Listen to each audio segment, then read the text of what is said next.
it's been a while. I know. Yeah. So I can see you're doing really well. You're up to almost 200K followers. Oh, pff, I think it's what 199. I think I saw something. no, it's at Uh, 200.4 right now. oh yeah. So yeah, since yesterday you probably got like 5,000 more or something. Yeah. So you have 5 million likes too. So yeah, Well, I owe it to you guys, to the Clean Catch supporters. yeah, yeah. It's amazing. I think it was 2 years ago. 2 years ago. Yeah, when I first noticed you on TikTok, I'm trying to Hmm. remember what video it was, but I remember, yeah, it was 2 years ago, and I don't even know if you had like 10,000 followers yet at that time, two Yeah, years ago. I remember. Yeah, because you did a video with Greg, and um, yeah, somehow I knew it was going to blow up because you know you all do like really funny videos together, and I think TikTok couples they do really well with their content. Um, Should we start? yeah. Oh, Yeah, so okay. All right. Hi, my name is Jenny. This is my voice, Clean Cash voice, and our guest today is Fryguy83. Kindly introduce yourself to us. yeah. So you can call me Matthew. Yeah, first name Matthew, and my last name starts with an F, so that's where the MF. Those are the initials MF and MF man, and then Fry Guy. You know, well, that's my last name, Fry. It looks like Frey, so Fry Guy. Yeah, there you go.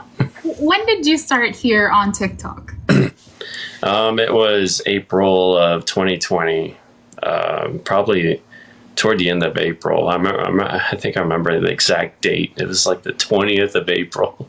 For some reason, I remember that exact date. It's 2020 because right after COVID. Oh yeah, yeah. I was like, Yeah, it's really crazy because I was gonna ask you, but then I'm starting thinking like it's already 2024. Like yeah, crazy, right? yeah, It's like how the time just flew by so fast. yeah, it's crazy. Um, no, he's not part Filipino at all. Oh, Just a secret. did someone assume I was Yeah, part they're Filipino? probably thinking that I'm interviewing you because you're part Filipino. Oh, that's yeah. No. Okay, Um, so you're now back in LA. yeah.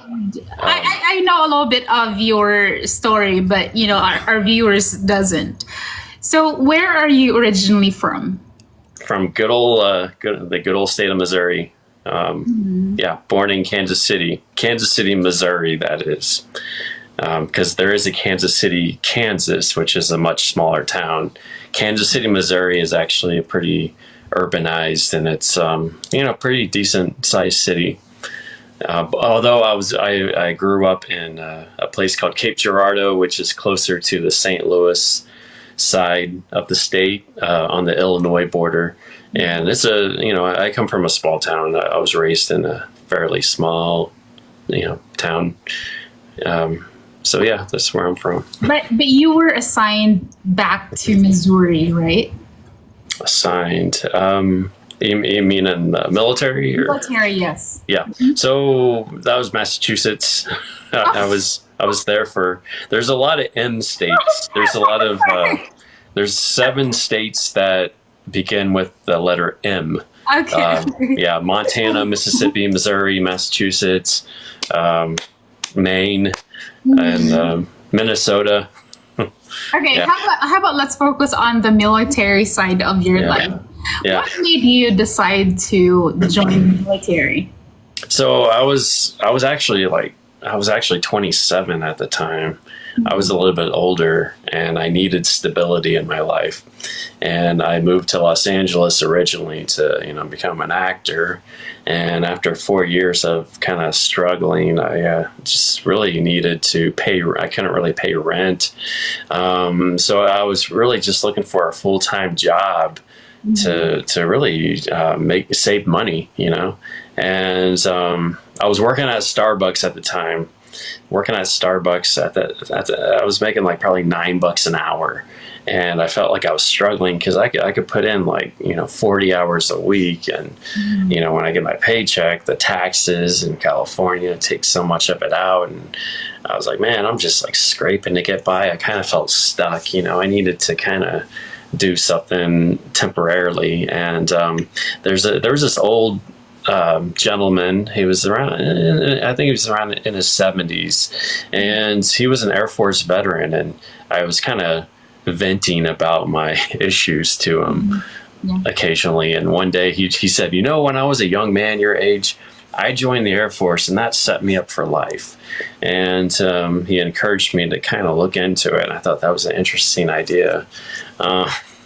And he told me he was a weatherman in the Air Force, and he told me, there's a lot of different jobs you can do. You can look into a job where you're not in the trenches, or like, you're not out there in the battleground or whatever, So I kind of just looked into it, and I went to a recruiter, and I wanted to do like radio broadcasting because, I thought that would be a really interesting job. I thought that would be an amazing job, actually. They don't have those kind of jobs around much anymore because nobody really listens to the radio and all that. But another job that intrigued me was photography. I loved photography. I thought the idea of doing photography, still photography, was pretty interesting. But those are really rare kind of jobs to get. And so when you go to a recruiter to look into the military, they put you in this program called the DEPS program, and that means your application's going through until they can find a certain job for you. So I was waiting around for like about 5 months. And then I had my college degree, but I went to a recruiter about joining OTS, which is Officer Training School. And he told me my GPA was too low, and my college degree was in theater. It was in liberal arts, which wasn't going to help out the military. So he told me I had a better chance of enlisting if I wanted to try to go officer. But I waited for 5 months, and I told my recruiter I'll take the next job that's available because I got tired of waiting around. And so the job that always comes up is security forces, which is basically being a military police. And so that's what I did. And my job was basically I would stand at the gate, at the main gate of the base, check IDs, and I had to carry my weapons with me and all that, and then drive around on posts. Is basically doing security for the base. We're like military cops. That was my job in the military. So which branch of the military do you belong? It was Air Force. Yeah. What's the difference with different branches?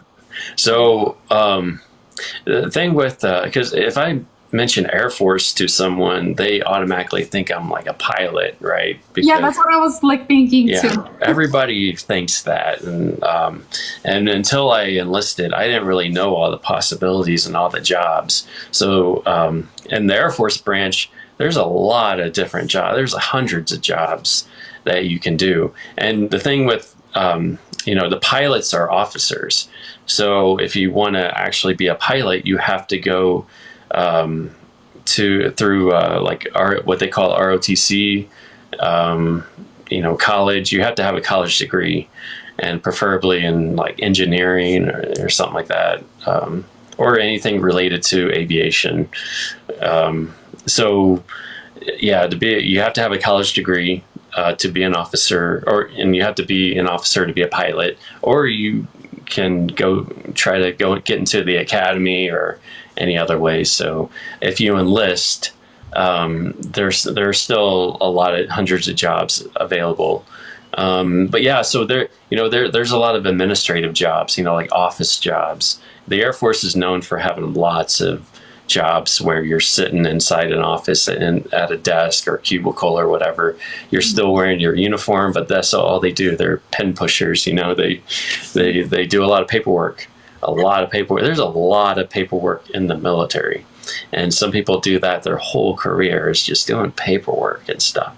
It's not like, in basic training, they might teach you how to shoot a rifle, but and then that's it for some people who like join the Air Force. They might go through basic training and learn how to do it in a day or two, and that's it, and their whole, if they do like a 20-year career, they can spend that 20-year career in an office and whatever. But and then there's maintenance, which is the maintainers are out on the flight lines, taking care of the planes, making sure that they have all the parts and make sure they're running well and everything.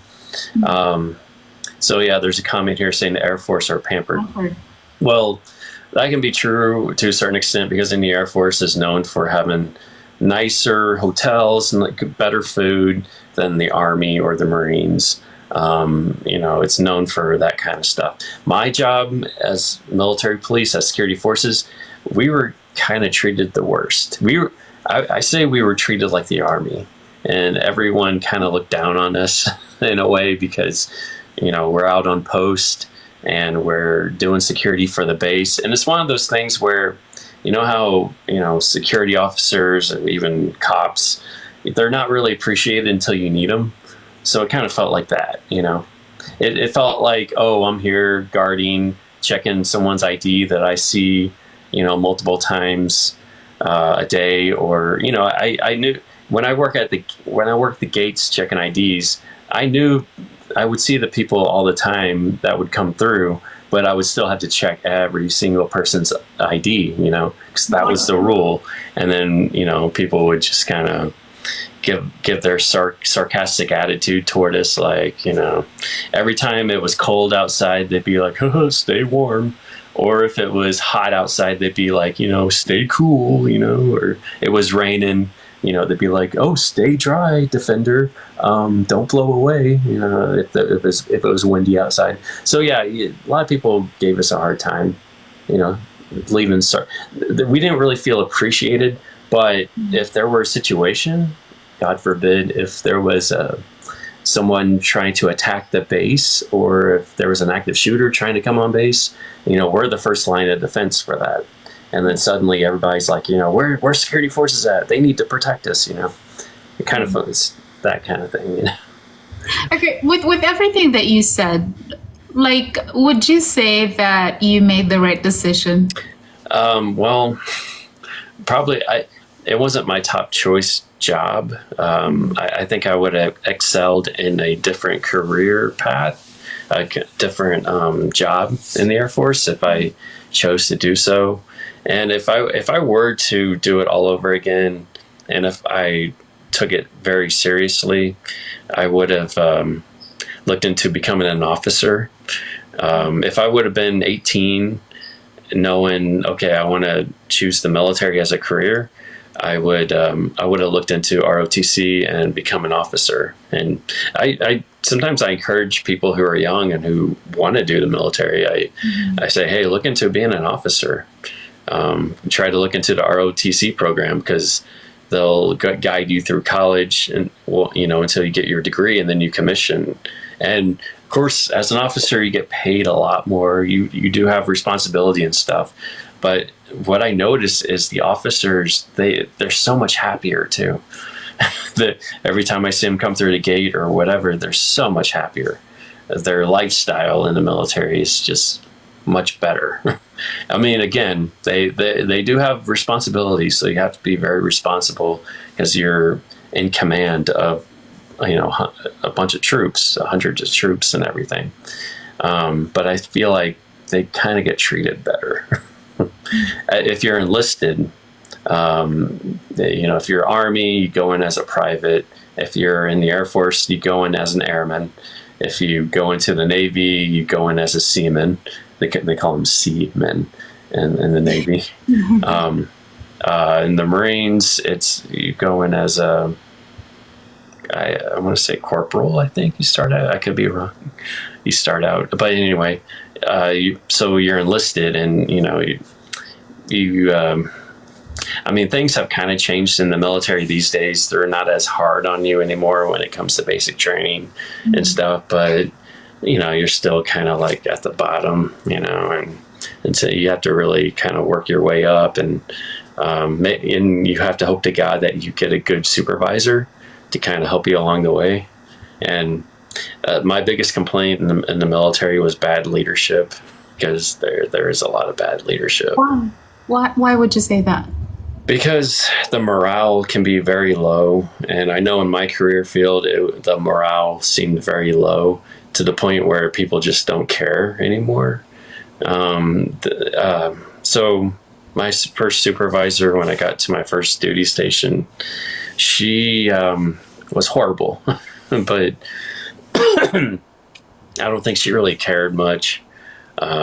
She was just there to collect a paycheck, and a lot of people join the military for the benefits, and there are good benefits for sure. In the military, you get free health care, you get free dental, you get especially if you're married. If you're married in the military, they give you BAH, which is base housing allowance. So which means you can be like 18, 19, be married, and when you get to your first duty station, you get house allowance. You can get a decent house on the base or outside the base. And of course, your wife or husband, spouse gets free medical and dental as well. So, in active duty, there's a lot of benefits. So I feel like people join because of the benefits and, that steady paycheck, that steady income, to the point where they feel comfortable, but they forget how to really do their job well. They just want to go in, do their job. They don't really care much about their troops, and they just want to do their 20 years until they get a retirement. And they kind of become lazy when it comes to the PT test too, I noticed, because they start to get out of shape. And I want to go back to BHA. Or BHA. Yeah, okay. BAH. Yeah, BAH. BAH. So why did you not take advantage of that? And I'm sure being a military guy, girls are like so drawn to you. To me, probably not. Me personally, you know what? Like if I put on a uniform and I would have gone overseas, I feel like I would have had a lot more success with the ladies. When they say women love men in uniform, I would have had more success if I went overseas. I feel like in the States, a lot of military bases are stuck in these small towns where it's kind of like a military town, so everyone's kind of used to it, and it's not a very impressive thing to a lot of people. And of course, a lot of women who live in those military towns either get their heart broken by a military guy, so they kind of have that resentment toward all other military guys. So like you feel like you get categorized to that group where yes, these guys are. Yes. Oh, yes. Yeah. All the time. Okay. There are a lot of Asian, I don't know if I'm supposed to say this, because, there are times that you would go on live and then I would see girls on your live. Most of them are actually Asian, Filipino. When Yeah. Have you actually considered I don't know, like going to the Philippines, looking for like a Filipina girl? I mean, yeah, it's just the thought of, going into another country for sure. Me and this other guy used to joke about that, because we would talk about how things are in the dating world these days. And it gets harder when you get older, when you reach your 30s, and it feels like a waste of time, right? And then we kind of told, we were kind of joking around saying, we should go to like a place like the Philippines, because I feel like there's more traditional women, that with really good values and everything, because you hear that all the time. And Yeah, so we kind of thought, yeah, we should think about that, but the thought of it, I don't know, it's just one of those things, like going into another country. I won't, once I get there, it's like, okay, what do I do now? Like what kind of job do I get? Unless I have a lot of money saved up. But I do know a lot of guys who, once I retire from the military, they'll go to another country, they'll live in another country. And I know a lot of guys that was their plan, was to retire in the military, collect the government paycheck from the U.S., and then go live in the Philippines. And that the paycheck they get goes a long way, because it's much cheaper to live. And right? Supposedly, but it's actually kind of expensive there now in the Philippines. Oh, really? Okay. Yeah, because when Greg and I went to the Philippines, like, we would go get groceries, and he would look at me and say, "Are you sure we're in the Philippines? Because I feel like we're at Costco right now." Yeah. But okay, so speaking of girls, like, what are the qualities that you're looking for? So honesty is important. Passion. It helps if you have similar interests, I don't know. There just has to really be that attraction. And I think you kind of know it when you see it, kind of thing. And you know what? I have to admit, I'm kind of picky too. So that could have effect on a few things as well. But really, it's just communication. Like, I think that's huge. Communication, of course. And I'm sure you agree, like, communication, we appreciate when people are honest, and, there has to be passion behind that, right? You have to really be patient. I think patience also is a very, Michelle said hi. Yeah. How's it going? So all those things, I'm sure you can agree that you really need those things. And I think these days it's so hard to find that patience, because we live in a world today where there's not a lot of that anymore. There's too many so-called red flags these days. What I mean by that is, go ahead. If you meet someone, there's like these petty red flags that shouldn't really be red flags, but they, for some reason, they are. Like, these days, everyone expects someone to think the same way that they do, politically or religiously, or just anything really, and there's comments I've gotten from women that I've met online that are kind of ridiculous. Like, for example, one woman, because I never traveled the world at that time, this is years ago, I'd never been outside the US, and she told me, "Oh wow, that's a problem for me. I can't date you." So stuff like that, which is sometimes it's kind of funny, because it's like, wow, and it could be anything. And then I've had women ask me, so what are your political views, or are you this or that?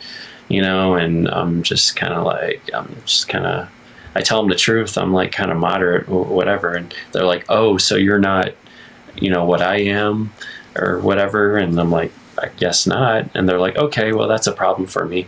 Like like I said, it's a political thing. And sometimes it's a big religious thing too. Like, women that are Christian, or, like, I tell them, "Oh, I was raised Catholic, but I don't quite go to church anymore." And they're like, "Oh, really? That's a problem for me." Or, just stuff like that. It's like petty stuff. It's like really petty stuff. Look at what Eleni said. Yeah. Okay. You talked about the red flags. Would you be willing to overlook the red flags over the outer appearance? Mm-hmm. Overlook the red flags? Yeah, because you mentioned some things about, like, there are some little things that aren't supposed to be like a big deal, but then it's like it bothered you. So if you found that girl that's like really for you, physically attractive, would you be willing to overlook those things for her? Yeah, yeah, yeah. I mean, if if I if I met a woman that, let's say, if I'm like physically attracted to her, and then she asked me, okay, where are you from? And I say I'm from Missouri, and then she's like, oh, for some reason she might say, oh, Missouri, oh, I don't like that state, or she'll say something negative, or maybe not. Well, not that. She probably wouldn't say that, but she would. I'm trying to think of an example. Okay, so what if she asked me what are my political views? Because that seems to be like a big thing these days. It's like politics, right? So, I could say, oh, I'm more like a libertarian. And then she could be like, well, I'm a liberal. She could say she's a liberal, or something. And I could be like, okay. Or she could say she's conservative. I'll be like, okay, sure, that's fine. Doesn't bother me, and she could be going to church. She could be like, I go to church every Sunday. And I'll be like, okay, that's fine. I don't know. I'm trying to think of like other stuff. Or I've met women who have kids, and single women, and I mean that doesn't quite bother me really. I've dated women with kids as well. I've really dated all kinds of women. It's just, I think, I don't know. There comes a certain point where the thing I get is there's no chemistry or connection kind of thing. That's. I was actually going to ask, like, of all the girls who got involved with you, was there ever one who you thought would be the one? Maybe, yeah, kind of, yeah. Like you actually thought of. Maybe I maybe came kind of close to thinking that because I thought there's good chemistry and whatever, but I don't know. There's always something that gets in the way of it. Sometimes it's a distance thing too. Like I could be living, and especially in LA, because if you live 20-30 miles away, that's like a 2-hour drive in LA. Oh yeah, in the area. Yeah. So yeah, I've met women who live probably 30. She could be living 30 miles away, but it takes like an hour and a half to get to where she lives at, and then she'll tell me, oh, you live too far away, so it could be a distance thing too. Lainey asked, how old are you, if you don't mind me asking? She asked, not me. Lainey asked. Yeah, so I turned 41 about 2 weeks ago. Yeah. Oh wow! Happy birthday! On the 17th of May, so that's been almost 3 weeks. Yeah, almost 3 weeks ago. Time flies.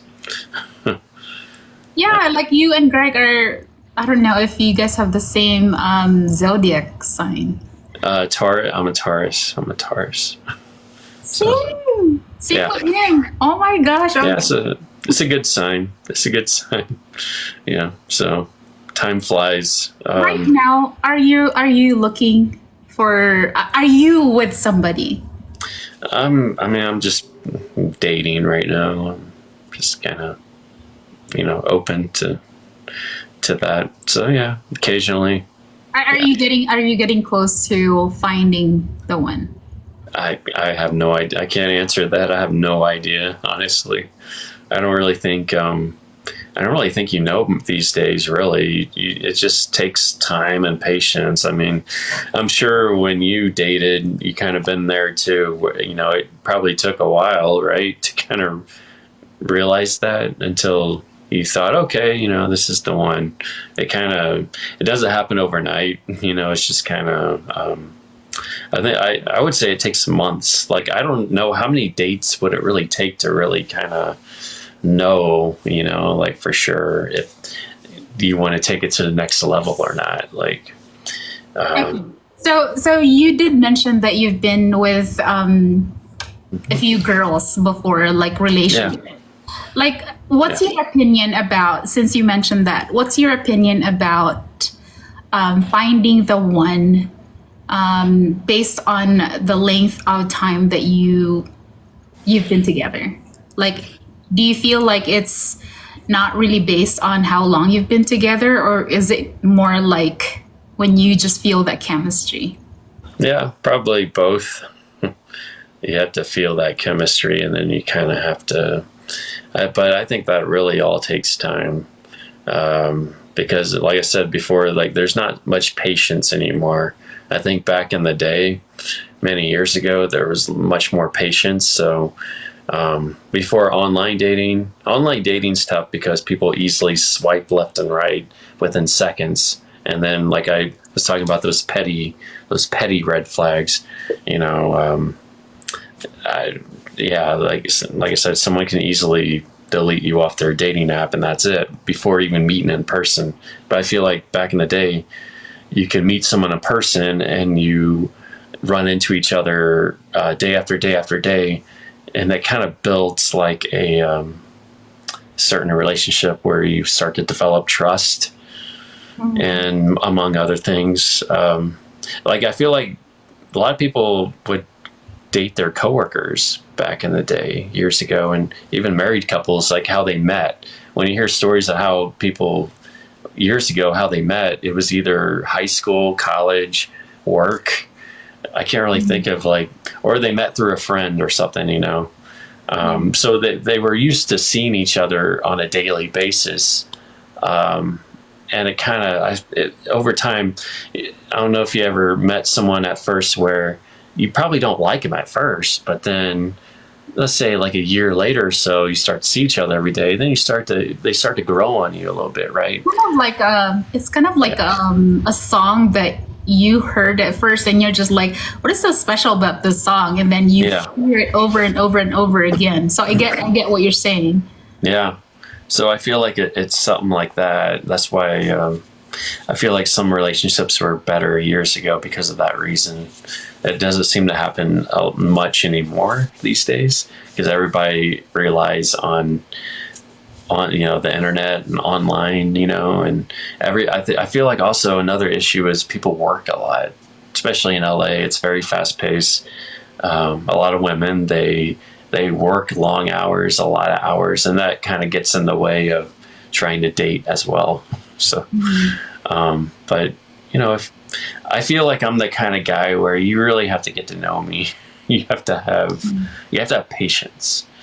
Okay. So you might not like me at first, but then you kind of have to like give it time, maybe. Okay, so obviously you're Caucasian. Yeah. What's your preference with the one that you're looking for? I don't really have I want to say I have a preference, really, to be honest. It's just I'm attracted very much to women, so I can't really say that much of a preference, really. It's just Okay, being here on TikTok, I mean, do you have any other social media accounts? Yeah, so I have Instagram, which should be connected, I think, to my profile here on TikTok. So being here on social media, has there ever been like someone that you actually had a relationship with that you actually met here on social media? No, not really. No. Nope. No. More like, I mean, like when women come into your life, pretty much everybody's like flirting with you. Have you? Yeah. Well, not so much anymore. I think years ago it used to kind of be that way, but I don't get many people in my live at all anymore. I might, if I went live, I'd probably have like 3 people on there right now. Yeah. But anyway, yeah. So with those women, they usually live in other countries, like, the Philippines or Indonesia or, not so much in the States, but normally it's can't really meet in person because, they're living in another country, I think there's been a few times where we've kind of talked about the idea of meeting in person, and I have in the past, years ago or so, to a woman I met on TikTok or met through TikTok, and there was a plan to kind of, make that happen, but it never did. Never turned out that way. Why? What happened? So I don't know. It just never happened. I don't know. There's things I can't explain. I don't know. That's why I feel like communication is very important. But yeah, there's times where I'll get ghosted, and it just happens where poof, it's just like a ghost. Okay, bam, you never hear from them ever again. It's like, what happened to them? They disappeared. Yeah. Yes, guys. Matt is single. Yeah. So, but TikTok, I really don't think TikTok is the best place to meet someone. And of course, you kind of have to be careful of that these days, because you hear those creepy stories. Yeah. And also that's another thing too. I feel like, especially with women, they have a fear of making that happen, because if you hear these stories, horrible stories of people meeting on social media, and then something horrible happens. The guy might turn out to be like a huge creep, or Yeah, what was his name? Dumber. What was his name? I can't. Dahmer. Dumber. Yeah, that one. Oh my goodness. Yeah, that's a different story. That guy was insane. That Netflix, if you watch that Netflix show, oh man, I heard about who he was. I knew he was like a serial killer, but I had no idea like the kind of crimes he committed until I saw that show on Netflix. That really creeped me out, honestly.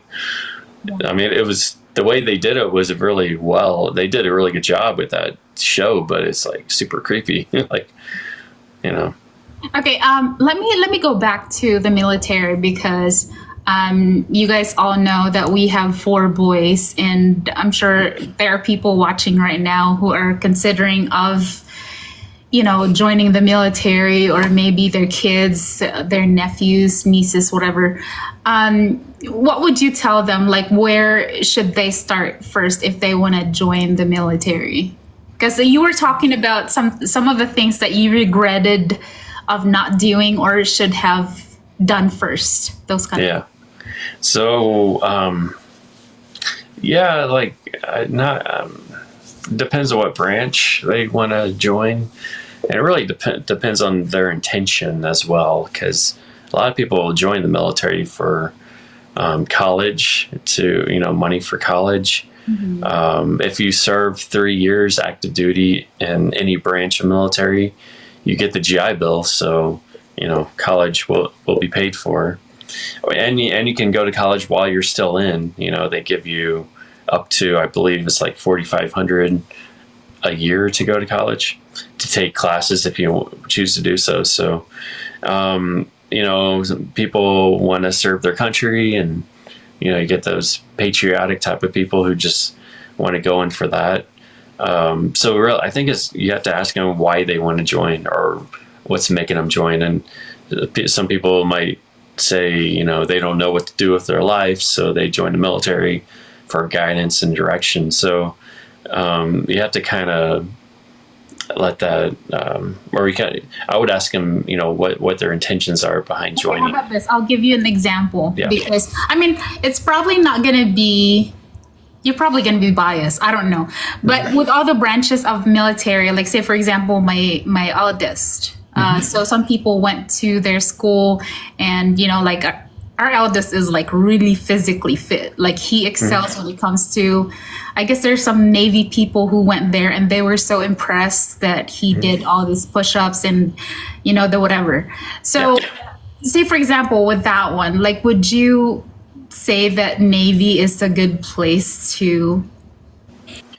I mean, it could be. They have a lot of options. They have, every branch, like I said, has a lot of different kind of jobs you can look into. And if you go to a recruiter, because I'm sure the recruiters usually come to the schools, like the high schools and everything, and then they can actually sit down with the recruiter and go over what their options are when it comes to picking out the right job that they want to do.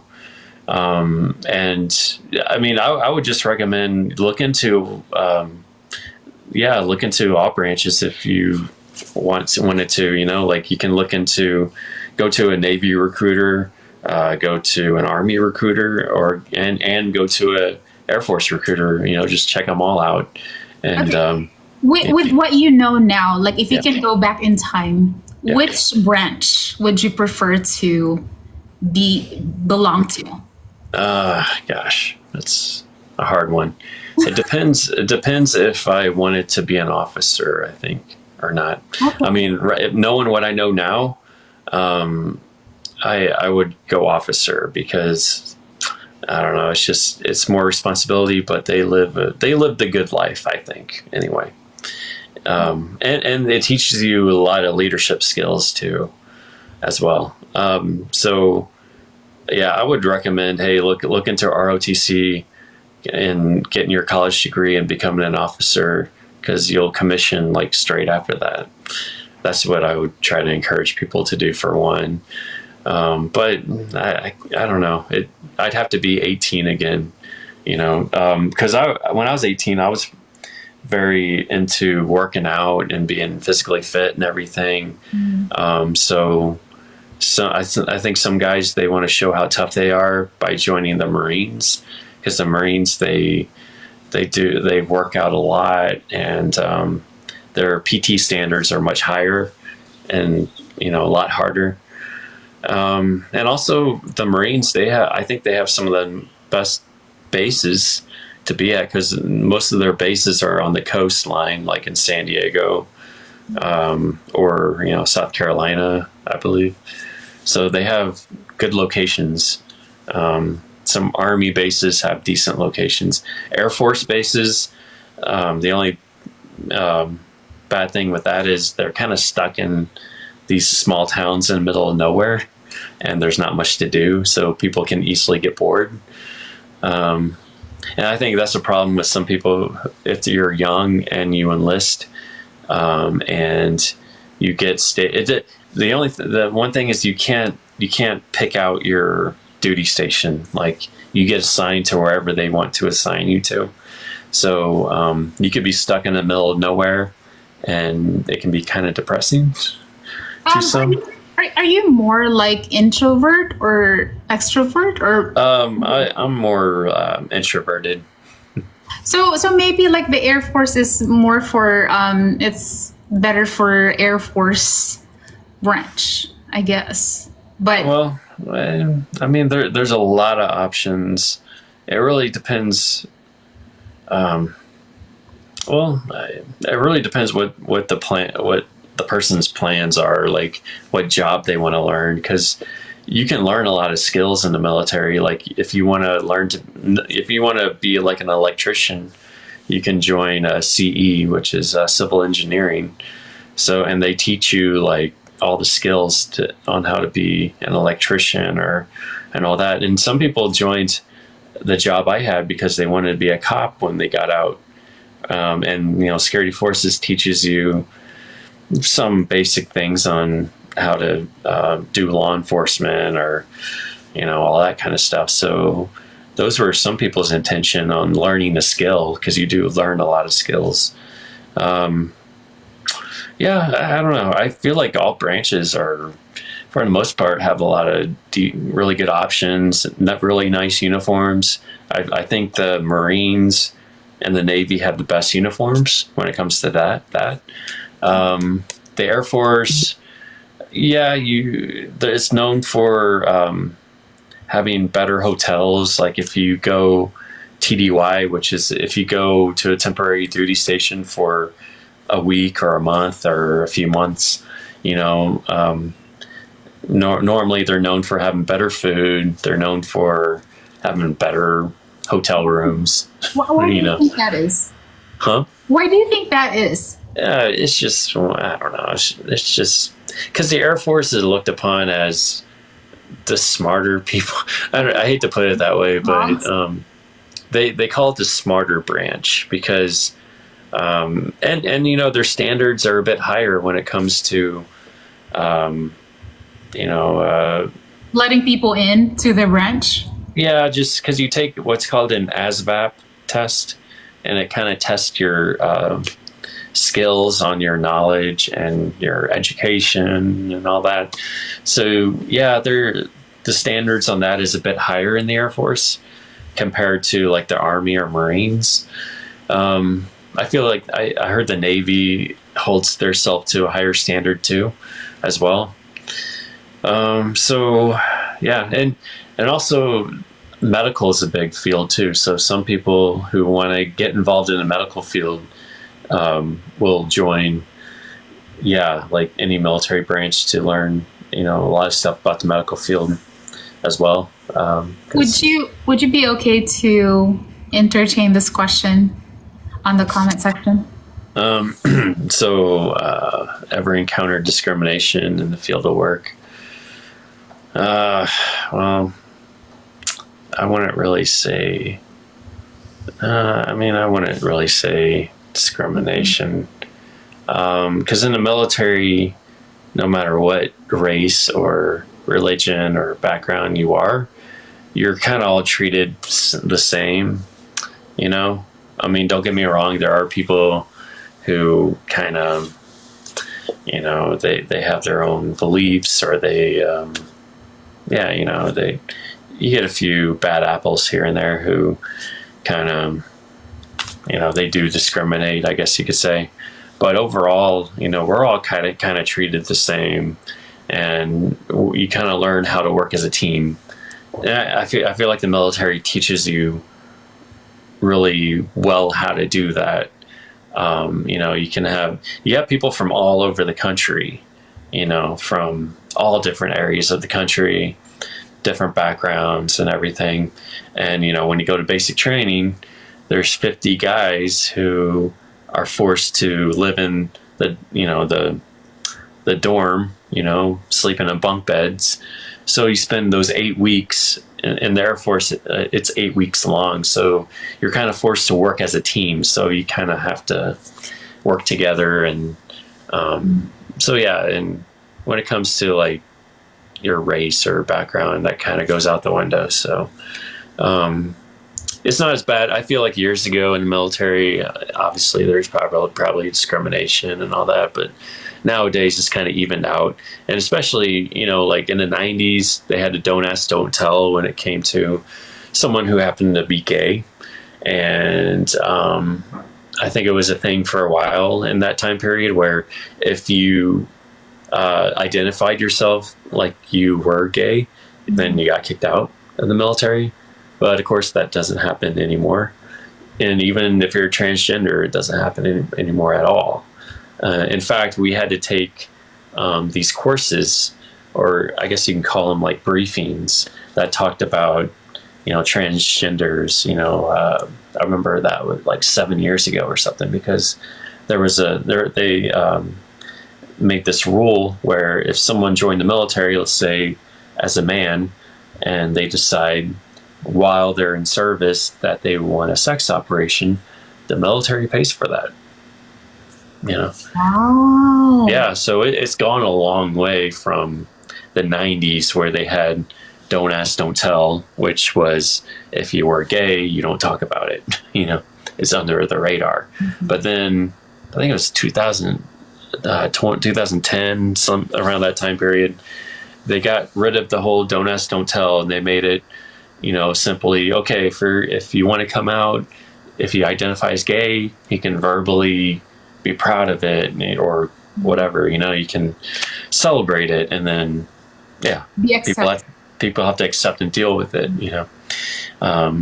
Of course, that comes with, there's always going to be those, like I said, those people who have their opinions and beliefs and, you know, whatever, and they're going to say what they want to say, you know, on the issue. But yeah, overall, it's equal opportunity, and, you know, the whole discrimination thing kind of goes out the window, you know. Okay. Kind of. With us Filipinos, we have this thing called pogi points. Pogi points. Like, what do you? Miss Glam, ano ba yung pogi points sa English? Hold on. I don't know. It's like you get points for. Oh my gosh, you guys Filipinos, my co-Filipinos, ano ba yung pogi points sa English? Because I was gonna ask you, like, being a military guy, does it give you pogi points? Charm factor. Pogie points. Yeah. I've seen that word before. What does pogie mean? Miss Glam said, plus charm factor. Does it give you pogi points for being a military guy? Do you think? Like with girls, do you feel like it's like a plus for you? Like, does it attract? Do you feel like does it it attracts girls to you more so than guys who aren't part of the military? What do you think? Like guapo points. Yeah. Yeah. Um, So in the Filipino language, guapo means handsome, just like in Spanish. So yes. So like guapo and pogi, they're kind of like the same actually. yeah, okay. Because I do see that word often. So what's the name of the Filipino language? There's a name for it, right? Well, The national language in the Philippines is Tagalog. But I'm not Tagalog. There's like coming in here. I'm not Yeah. Tagalog. My dialect is Bisaya. So guapo and pogi. Well, guapo could be Bisaya too. But my question was, does it give you like a? Let's just base it off of what Miss Glam said. Does it give you like a plus charm factor, you think, being a military guy, or did it really make any difference? no. Are you asking her or me? I'm asking you. Oh, Hold on, there's like this streaks of light coming in. yeah. Plus charm factor. Mm-hmm. Is it a good thing? It's a good Yeah, thing. Like, of course. do you feel Miss Glam nalito na siya? Yeah. Do you feel like it gave you like a charm factor? Yeah. Yeah. Yeah. Yeah. Why not? It's always nice, you know. It's always nice to hear, for sure. Like I said, it is an advantage, yeah, for sure. If if I would have gotten to go overseas to Japan or Europe or maybe South Korea. There's a lot of countries where I kind of do feel like there's a difference in being treated if you're an American soldier or if you're in uniform. As an American, there is a huge advantage if you're overseas.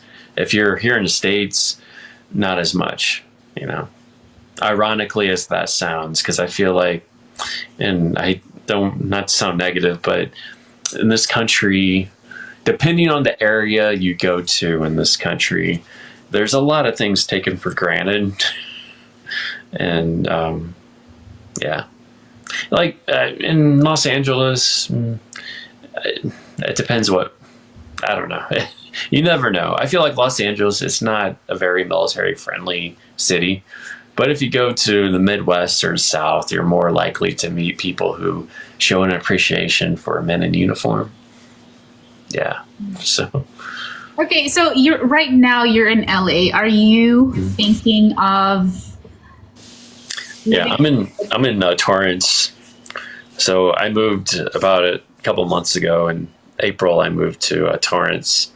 If you're familiar with South Bay, so it's closer to the ocean. Like an hour and a half. You ever been to Redondo Beach? Oh yeah, we've been there. The kids, Greg and I. Yeah. So I live I work in Redondo Beach, so I live like close to Redondo Beach. So I'm like 4 miles from the Redondo Beach Pier. Yeah. Okay. I remember now. You were talking about like, had you not done any military work, you would have done some acting. Yeah. Let's talk Yeah. about that. Like, what made Yeah. you decide to try to venture out with that field? So yeah, when I was in like high school, I was around 15 or something years old, like very young. And my sister initially had the idea of going to Hollywood to be an actress. That was like a fantasy of hers. And I always thought, that sounds intriguing, yeah, I guess. And then, I remember my first few years of high school. I remember my first year of high school was, I just felt horrible. I felt out of place and I felt like an outcast, really. And I don't know. And I feel like, you know what? I kind of felt like an outsider. And I had this idea in my head after watching movies. For some reason, at that point in my life, movies for me was a big escape.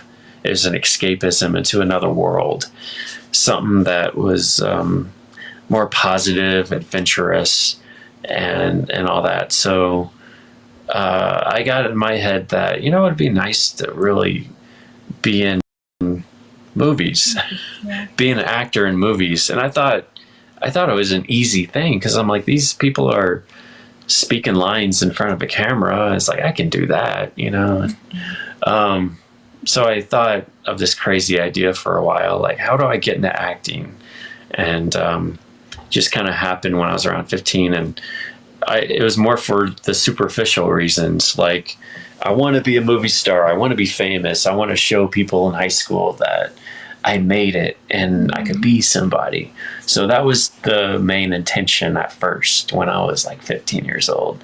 I'm going to come back someday and show people that I made it and I'm on the silver screen, right? Being famous. That was my intention. And then in high school, I did my last couple years, I had a really nice part in the spring musical, and then I got really into acting, and I started to really kind of fall in love with the art form of it and everything. And then I went to college and studied, and I don't know. I kind of, it was more for me. Acting was more like trying to entertain people, be funny, be dynamic, but the problem was I would overact. I would try too hard, and it wasn't natural. And my acting coach in college would always give me a hard time on that because he would basically tell me, "Hey, you don't have to try so hard.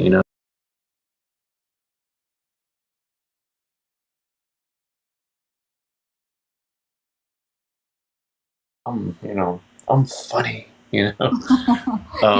too theatrical." And that was my problem when I first decided I wanted to come to California when I was 23 to be an actor. It was the same thing. Like, people would tell me I'm too theatrical. They told me, you look like, they would tell me I look like a leading man, like an actor that should be on a soap opera at the time. Um, and but they would tell me, but you're acting like you're too theatrical and too much like a character actor. Or they would tell me, you're not acting right. I'm not acting like a leading man should. I guess that was the thing. But I was more into those type of roles as an actor that were interesting instead of, because I thought the leading man was too boring. Whatever happened to that? Like, so your priorities just changed when Um, you well, focus on your I mean, school? yeah, I had an agent at the time, but they weren't that good. When I was like 27, after like about 4 years, it's really, you really have to get a good agent, and you have to get agents to get you on really good auditions. Nothing was really happening. I did a lot of extra work, but besides extra work, I really didn't get any speaking lines in anything. Um, yeah, such a hard business, and I got discouraged as well. Like, I would get rejected. Like, I would audition for something and they would tell me, I didn't get the part or whatever. And yeah, that really kind of discouraged me a lot. I didn't take rejection well. And of course I would wait tables to make money, I hated waiting tables, and I did that for years, and then I worked at Starbucks, and I came to a point where I, it's kind of embarrassing, but man, gosh, I couldn't pay rent. So, yeah, I was like, I had a car, but and I think I crashed in my car for like months. For 2 or 3 months, I would shower at the gym. I slept in my car. And then I had a friend who he found out that I was doing that, and he's like, "Hey man, you can crash at my place." And so I crashed on his couch for a while until I could save up enough money to get another roommate, to get a place. And I felt stuck, it was just really stuck. I felt like, when it came to acting, I wasn't really, I would go audition for commercials that would pay maybe $1,000 or something, and hoping to book that, or I think one was like up to like $4,000 or $5,000. And I was like, man, if I book this commercial, I'd be set for a while, but it didn't really happen. And that was a time when, I was looking into enlist in the military because I needed a job at the time. Excuse me. So, yeah, like if you're 27 years old and, like things aren't quite happening, you kind of come to a point where you're like, I got to make a change, because I want to start, having a career in something, But, some people stick it out for a while. And if I would have gone back, I would have given it 10 years, but I would have tried harder. Like I would have, what's her, what? And also some of it was on me because in those 4 years starting out, I partied and I didn't take it as seriously as I could have, I had roommates. I had a lot of roommates. Like there was a time where we were in a 2-bedroom apartment, and there was like 5 of us living in a 2-bedroom apartment. I had to share a room with another guy who was trying to be an actor, and then I had a roommate who I worked with at the restaurant who had his girlfriend in the other room. And then suddenly one day I came home and there was another guy who was kind of hanging out, and he's like, "Oh, hey, I'm Christian," whatever. I'm like, okay. It was a friend of one of my other, he was a friend of one of my roommates. And then my roommate said, "Oh, by the way, he's going to be staying with us." Okay. So he slept by the kitchen. Oh my goodness. Yeah. There's like 5 of us for a while in like a 2-bedroom apartment. And then, I don't know, just looking back, I was like, I was young, and, we would go out to like clubs and bars, and I drank a lot. That was a problem too. I drank a lot. I would drink a lot. I think there was a time where I would drink like every day. Yeah.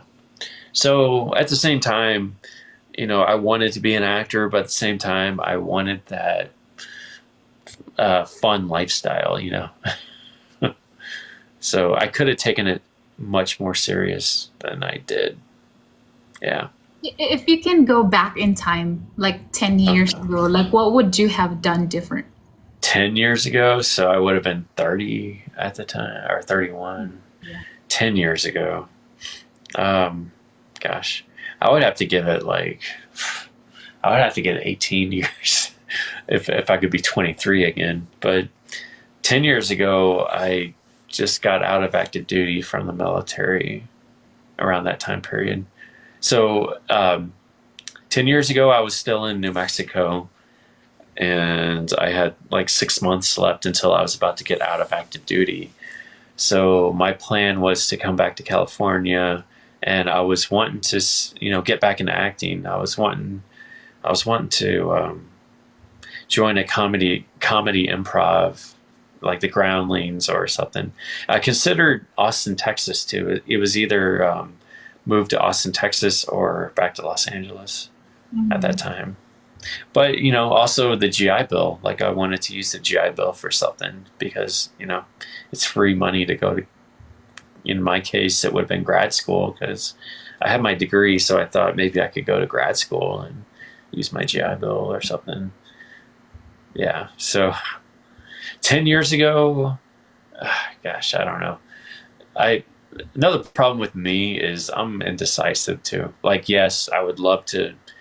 I love acting. I love taking acting classes, but it's so hard to make a living as an actor. You have to really hustle, and you have to go out and like pretty much sell yourself. You have to I you have can to meet a lot of people.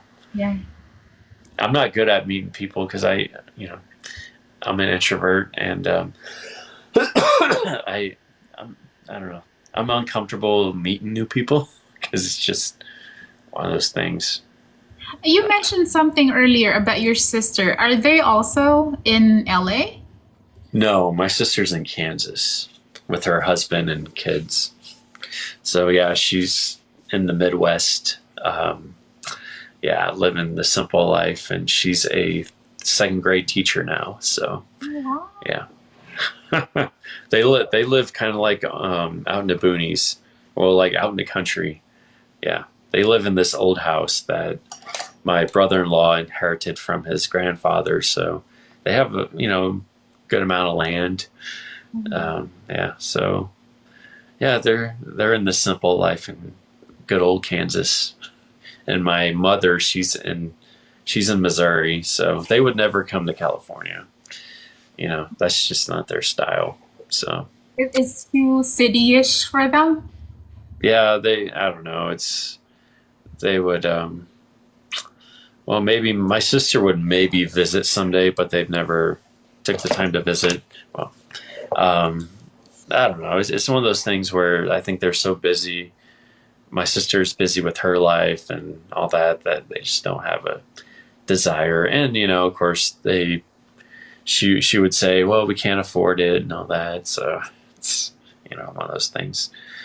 Yeah, my mom, she doesn't even like to drive outside of my hometown. So I mean, she's 74 now. So yeah, she has no desire to travel anymore or nothing like that. So Have you gotten together with them lately? Or- so I didn't go home last Christmas, so it was a little over a year ago was the last time I was home. Was last May. Yeah, so right before I came back to California, actually, which was a little over a year ago now. So yeah, time really flies. Okay, so you're there now in LA. Like, what are, like, say, for example, like a year from now? Like, how do you see yourself a year from now? I have no idea. I'm hard. I can't really answer that question. I think personally, I'd like to, because I like to write Yes, ideas. talk about that. Yeah, You wanted to be a writer, right? yeah. I got into writing. It's funny because I first had the idea of screenwriting when I was in high school, when I was 16, and I didn't. I auditioned for the spring musical, and I couldn't sing or dance. I don't really sing and dance, but I just wanted to be an actor. But I didn't get the part I wanted. But I did get the part that I was right for, and I did really well with it. But for some reason, I wanted this other part, and I didn't get it. So even back then, at 16 years old, I thought, you know what? I'm not going to get the part I want unless I write it for myself. And I got this idea when I was 16. And ever since then, I've been intrigued with the idea of writing, screenwriting. But I thought about it for so many years. I just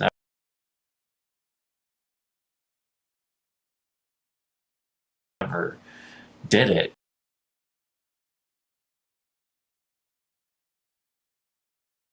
And but yeah, when I went to grad school, that's what I went to grad school for at Pepperdine. And so it takes a lot of discipline to write because, all day long, I have all these ideas in my head. They're just all these random ideas. But to get it down on paper and to have confidence and patience to get it down and make a story out of it is really hard. It takes a lot of discipline. Since you got back there in LA, like what would you say was your most struggle? Being you came from where again? Missouri. Missouri. Okay, so what was your biggest struggle since you got back there in LA?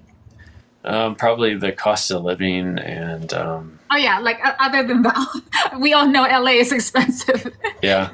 Well, for me, because I came last year right when the writers' strike happened, so I think the whole industry took a huge hit. So the whole film, TV industry, and it's not the same as what it used to be. And so yeah, there weren't a lot of jobs available. So my intention to come back out here was to try to get a job within the industry. But I mean, I'll apply here and there, but it's like there's not much open these days with that to get involved in that. So I had certain excuse me, I had I think certain expectations when I came out here, and when all that happened, it's just kind of like, all right, well, that kind of fell through. So it's just trying to figure out a way to, if I do right, like how do if I get something completed, how am I gonna like try to sell it, or how am I gonna get it exposed to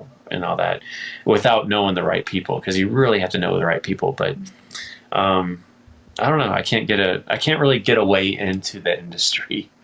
I mean, so there were people earlier asking if you're single, and you did say that you're single. I'm not married. So. Yeah. Okay, so Yeah. if there are some single women here, I see a lot of Filipinas here. Yeah. I Because mean, a lot of Filipinos follow you, probably. yeah. You got a lot of followers. So. How would they? How do I say this? Because there's a lot of Filipinas who likes Caucasian men. Right. Let's just put it that way. Yeah. So if they want to get a hold of you to give it a chance with you, like how would they do that? Like here on TikTok or? I guess so. I mean, yeah, I guess so.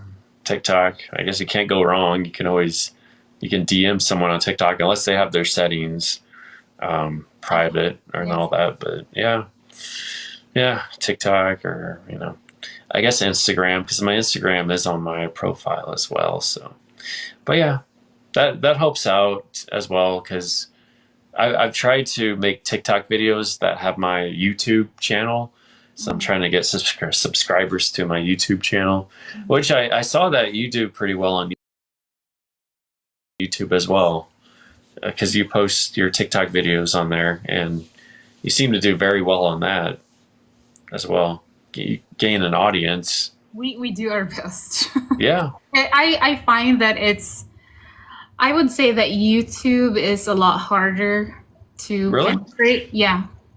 The YouTube audience is a lot tougher to please. Oh, really? Yeah, especially when it comes to long form videos. Yeah. So I don't know. But So you feel more compatible with this platform? yeah, with TikTok for sure. Greg and I did say this so many times already that we consider TikTok as our home.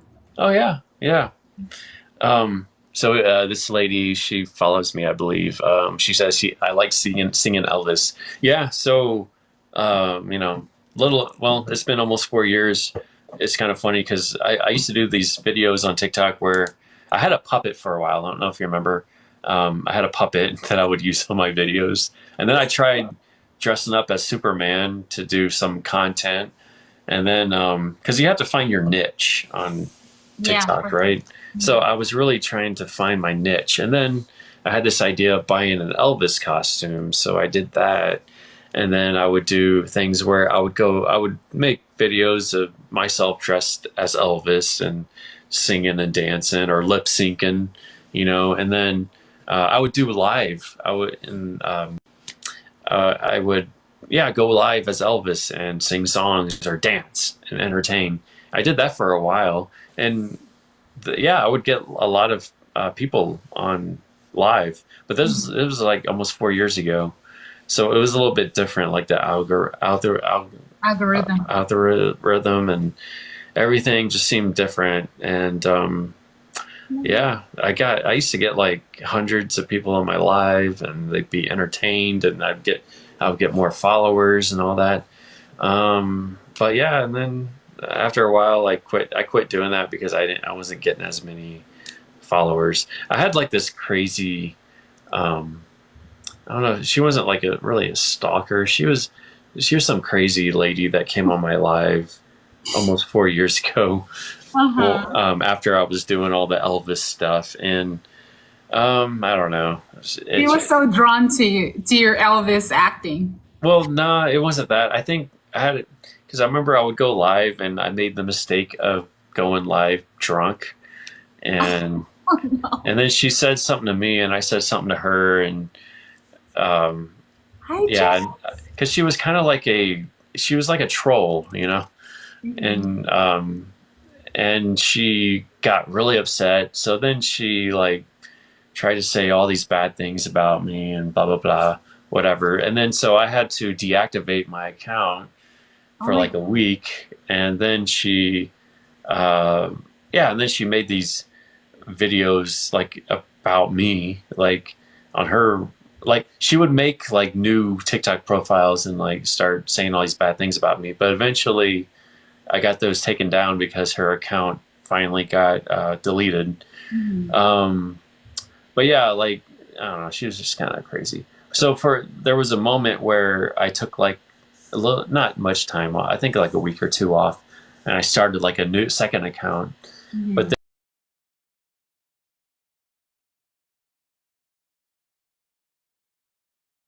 then, because and I felt like after that, I don't know if that kind of changed things. But this is like almost 4 years ago. But I feel like I was on a hot streak for a while because I had a couple of viral videos, and I was starting to gain a lot of followers.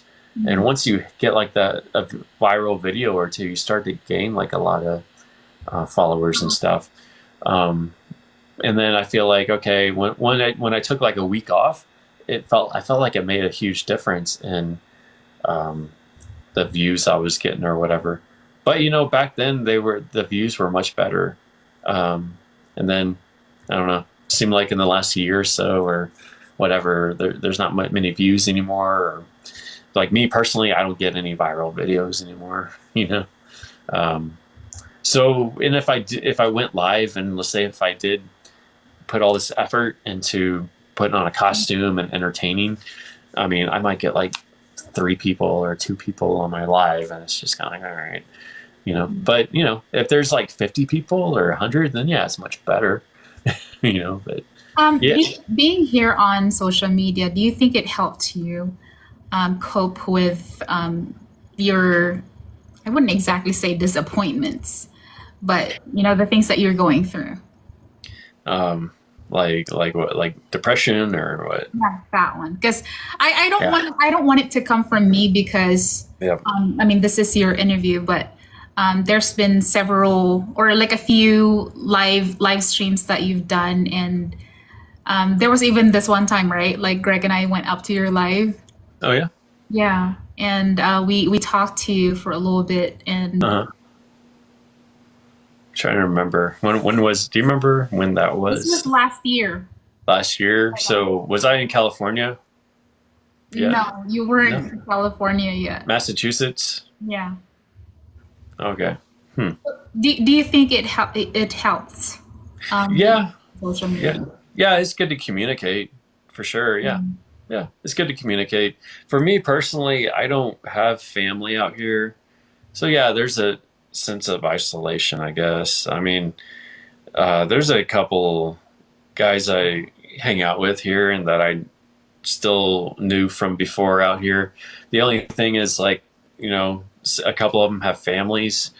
They got kids and a wife now, so they're busy doing their own thing, and they live far away. Like me living in Torrance right now, I'm kind of far away from some of the people I know because I wanted to be closer to work, but a lot of people I know live in the valley, and that's like it takes like an hour to like an hour and a half to drive, and So like here where I'm at now, I see my neighbors once in a while, but I really don't know my neighbors really well. And the only people I really know are people from work, but I don't hang out with people that I work with outside of work because a lot of them have their own families and stuff.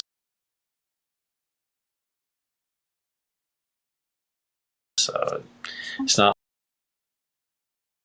it's not one of those things where I see someone at work and I'm like, hey, let's hang out, whatever. But yeah, um, it's kind of hard finding my peers, if that makes sense. And when I mean that peers, I mean, you know, 30, 40 years old, still single, you know. Um, yeah. Well, I don't know. I don't know if you remember. Greg and I were telling you that we believe that you're a good soul and you Yeah. deserve to be happy. Hmm. Yeah. Um, we hope you find the right one really soon because you deserve to be happy. You seem like a really good guy. Yeah. Yeah. I'm sure everybody deserves happiness, So, yeah. Have you Hey, have you ever considered creating like an online dating account? Oh, of Um, course, I already have one. oh, okay, good. Yeah. I mean, I've had that for years, many years, actually. Online dating, yes. I remember, God, back, yeah, when even like my first year, I remember my first year in the military, or maybe even before the military. Like, do you remember Plenty of Fish? I don't know have you ever been on a dating website? No. No, never. Okay, well, No. you're lucky because yeah, there were many of them out there, and I don't know, they all kind of. Well, once in a while, I would go on a date with a woman, and occasionally, there might be a hookup there, here and there, but a lot of it never turned out to be serious. Plenty of Fish, POF was one of them. Yeah, they probably still have a website called POF. It stands for Plenty of Fish. Oh. Bumble, and of course Hinge, and well, Tinder. I never had luck on Tinder. I never really tried Tinder much. Yeah, yeah. They're even the ones you have to really pay for, like Match.com. I mean, yeah, it's all a numbers game. It's hit or miss, really. And for the longest time, being in California as an actor, or even when I was in grad school trying to, be a writer, a lot of women being just doing that was like a red flag because being associated with the entertainment industry is like a red flag for, I would say, 70 to 80% of women out here. Yeah, a lot of women tell me I don't want a guy who is in the entertainment industry. Yeah, Because you can like be paired up with just pretty much everybody. yeah, yeah. Because they think I'm a player, or they think, oh, you want to be a writer, and they don't think there's stability behind that. So sounds like he gets around, knows a lot about dating sites. Yeah, you may be right about that. I probably do know a lot about. I've had a lot of experience on those sites for sure. Yes, Okay, many. in a perfect world, like what would be like the perfect timeline for you to be settled down already? Perfect. So what age? Yes. I mean, I think right now, at my age, I'm already like, past 40 years old. So yeah, probably right. I would say right about now, actually, because yeah, you know, I'm at that age. Yeah, I try to be young at heart, but yeah, getting older. Well, this might sound funny, but if you can like advertise yourself here to single women, Hmm. can you go ahead and do it? If I could advertise myself, Yeah. I don't know. I really don't know how to sell myself to women. Really, it's Here Like she said, he's adorable. See, like there's all these women wanting to get to know you. That's funny. So are all these ladies friends of yours, follower like faithful Yes, followers of yours of your content? Yeah, that's funny. So you interview a lot of people too, right? Like you do live stream because I see you doing live stream a lot where you're interviewing people. you would be the 24th. The 24th. Oh Mhm. wow. Okay. Yeah. Oh nice. So is this like an episodic thing that you're doing like on a regular basis? You know? I try to limit the interviews like once a week because Yeah. I did mention this a few times already. Like whenever I do an interview like this, we are all involved. Like right now, the kids and Greg are at the park. Oh really? Okay. Yeah, for a play date. So that way, they're not going to be too loud or they're not going to be disruptive or anything. Or I don't want them Yeah. to be like, just be too quiet. I mean, I'm not asking them to be quiet, but Yeah. how it goes like when you're talking and then you lose your train of thoughts because something erupted somewhere. Yeah. That kind That of thing. makes sense. Yeah. So you still sing, right? And Um, play the ukulele, right? I actually took a break from doing the ukulele. Yeah. Something happened here on TikTok, but I'm not gonna discuss that here. And I Okay. prefer my fingernails long, anyways. I mean, I maybe one day I will trim them short again, and then I'll. It's harder to play with the fingernails you have right now. Oh yeah. Oh yeah. Okay. Yeah.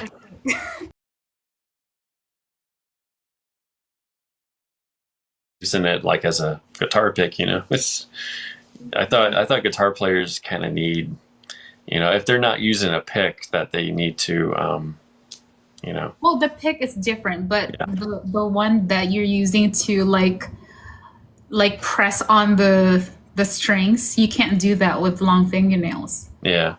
Yeah. This lady said, Way back when. Sis Maribel. Hey, you're on mute. You're on mute. Matt, you're on mute. You're on mute. You're on mute. There.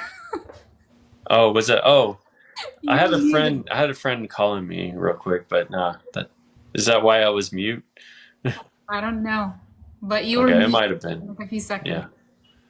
Yeah, but I forgot what I was saying. Oh, so yeah, like some women I've met who are married or let's say they had a boyfriend or whatever.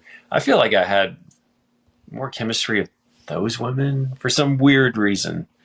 Or I don't know. They seemed like they were nicer and had more patience. But I think that's because, you know, they were probably really good women, but they don't stay single for long. And this is the thing that I talk to some other guys about is the good women do not stay single at all for long. I mean, there's some good women who are single, but you know, like the ones that you just know, like they're good wifey material. They don't stay single for long. They get snatched up really quick. There's a lot of them out there. Yeah, You just need to be open and not be too particular. yeah. So I wanted to ask you something. So I saw your video yesterday, I think it was, or can't remember if it was yesterday or the day before, but I think it was on my FYP, and you were talking about live streaming and that you're not going to live stream much anymore Yeah. because, so you had something negative happen, or Well, like I think we are all worth something. I just feel like when I'm doing a live stream, I mean, like there's always gonna be competition no matter how you put it. Mhm. It's like when I do a live stream, especially when I got Greg involved, like there were the two of us doing live stream, and I feel like we would be doing a live stream for an hour, and people just prefer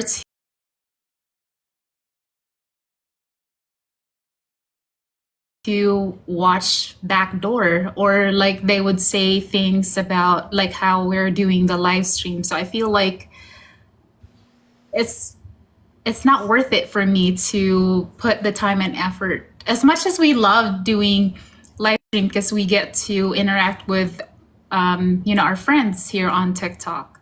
Hmm. But I don't know. I just felt like I can't really explain it actually. So Okay. that's why I just decided to like have that idea of not doing any more live streams this year. Hmm. And something else happened. And so here we are. Okay. I owe it to my friend Aling Mirna because she's always been very supportive of me, and she always have good things to say about like how I wasn't really doing interviews yet before, but Hmm. yeah, I owe it to her. Right. Okay. Yeah, I thought something happened where you had like a troll Oh or a no, bunch of them there in your were live stream say something or something disrespectful or you there know. were people Yeah. like that, yeah. Yeah. But you just have to ignore the negative part of social media and just You probably made some videos on some of those comments. I think I've seen before where, someone says something about, your marriage or whatever it is and actually, yeah.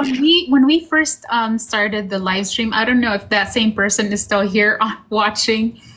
Um, what was it that she said?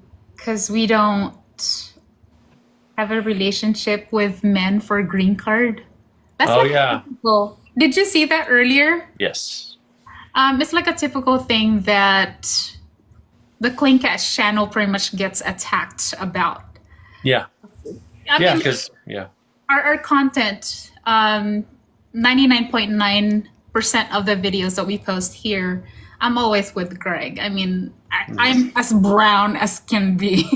Yeah. And then my husband's Caucasian. Yeah. And Yeah.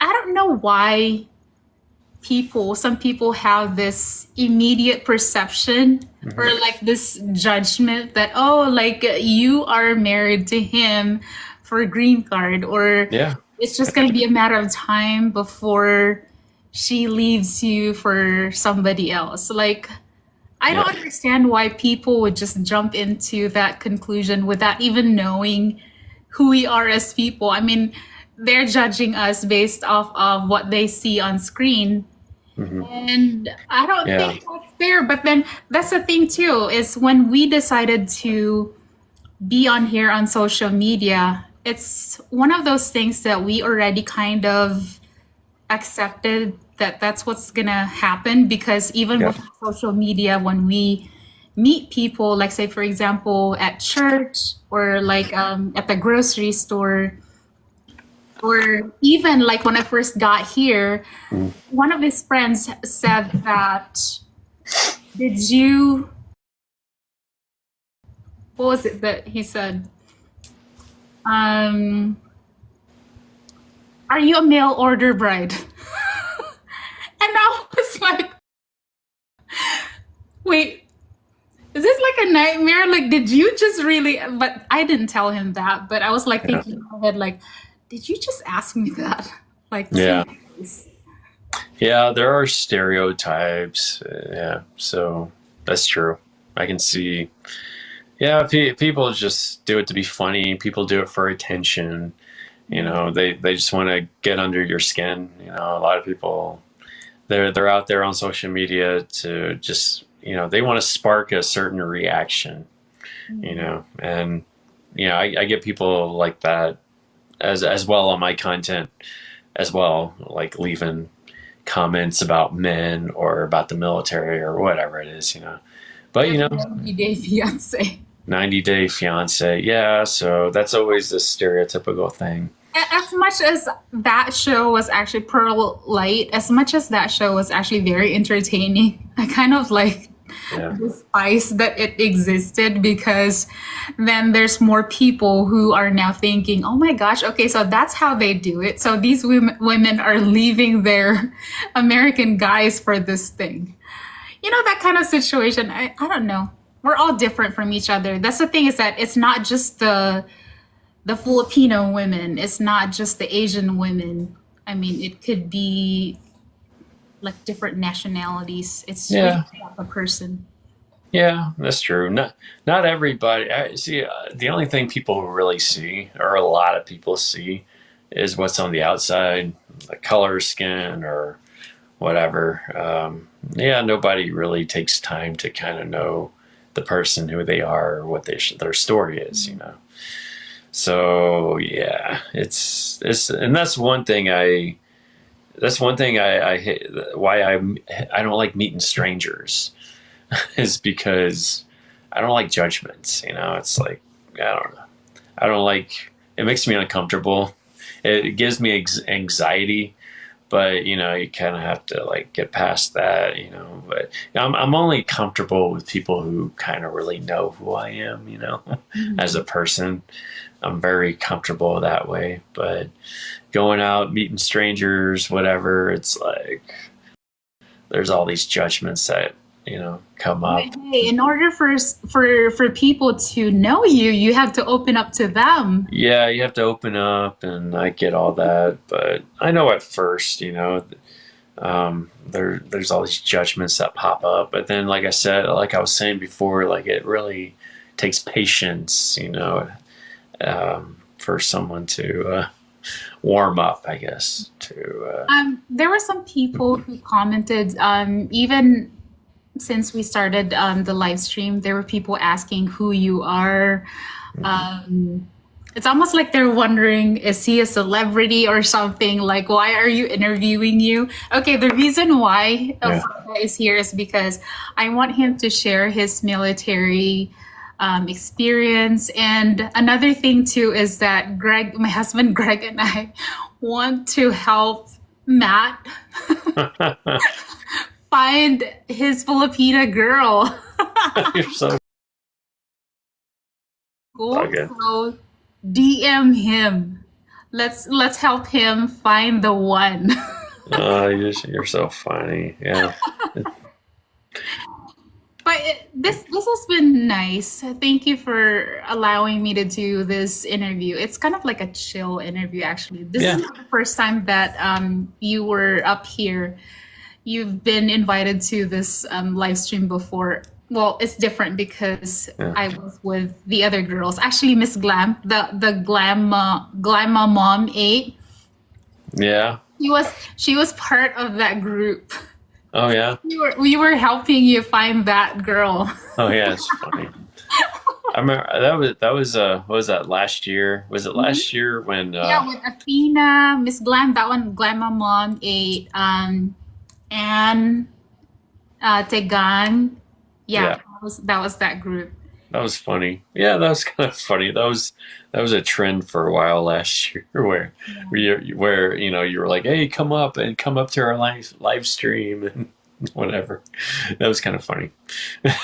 Well, thank you. Yeah. Thank you for coming Yeah. up live. This has been fun. Yeah. As always, since I'm now officially doing this interview segment, you will have to do it too, because I always end the live with, because like I start with, "Hi, my name is Jenny. This is my voice, Clinkatch voice." So with you, Yeah. do me the honor. You're basically gonna be saying, "Hi, my name is," I don't know what your preference would be, like Fryguy or Matt.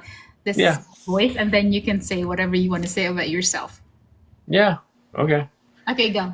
So, you want me to do it now? Yeah, like, "Hi, my Yeah. name is Matt. This is my voice," and then say whatever you want to say about yourself.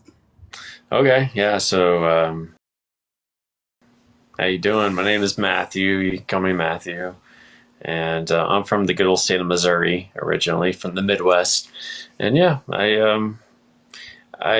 like I like to stay active, keep in shape and all that, explore new things, and I like to write. I like to share a peace of mind about life and stuff. So I like to try to write inspiring stories if I can. It takes a lot of hard work, but yeah, I kind of like to have a good peace of mind. Um, Well, thank you, Matt. I appreciate you being here, Yeah. and thank you to everybody who Yeah. engaged in the comment section, to our viewers. We appreciate you guys, and you enjoy the rest of your night. Yeah, thank you so much. Thanks for having me as well. Thank you, Matt. All right. God bless. All right. Bye, guys. Good night.